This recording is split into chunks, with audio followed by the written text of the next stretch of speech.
সংকটের দোহাই দিয়ে বাজারে যখন এলপিজির দাম সরকার নির্ধারিত মূল্যের চাইতেও প্রায় দ্বিগুণ, তখন মূল্য নিয়ন্ত্রণে সক্রিয় হয় ভোক্তা অধিকার সংরক্ষণ অধিদপ্তর। বিভিন্ন দোকানে চালানো হয় অভিযান। এরই প্রতিবাদ সহ মূল্য বাড়ানো ও অন্যান্য দাবি নিয়ে হঠাৎ করেই এলপি গ্যাস ব্যবসায়ী সমবায় সমিতি বৃহস্পতিবার অনির্দিষ্টকালের জন্য সিলিন্ডার বিক্রি বন্ধ করে দেয়। এতে ভোগান্তিতে পড়েন সাধারণ মানুষ।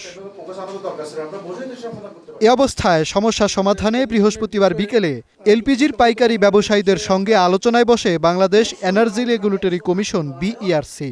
ব্যবসায়ীদের প্রশ্ন, আমদানি পর্যায়ে সংকট হলে ভোক্তা অধিদপ্তরের অভিযান কেন বাজারে?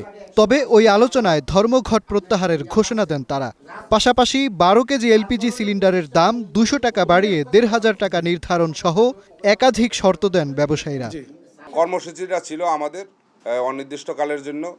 আমরা আগামীকাল থেকে ইনশাল্লাহ এই কর্মসূচি এখন থেকে আমরা এই কর্মসূচি স্থগিত করব।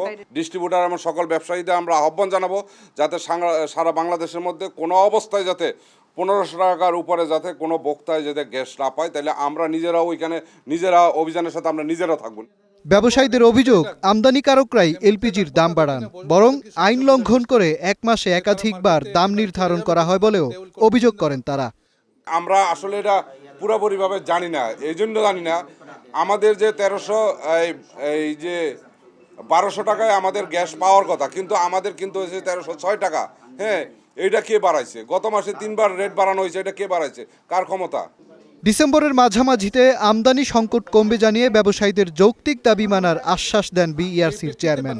বলেন, আমদানি বাড়াতে এলসির পরিমাণ বাড়ানো সহ সব কর্তৃপক্ষের সঙ্গে আলোচনা করছেন তারা।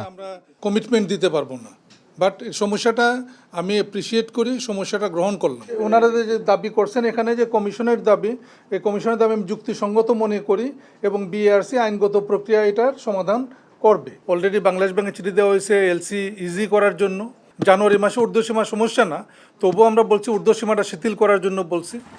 দেশে এলপিজি আমদানির লাইসেন্স আছে 33টি প্রতিষ্ঠানের, কিন্তু আমদানিতে সক্রিয় 25টির মতো।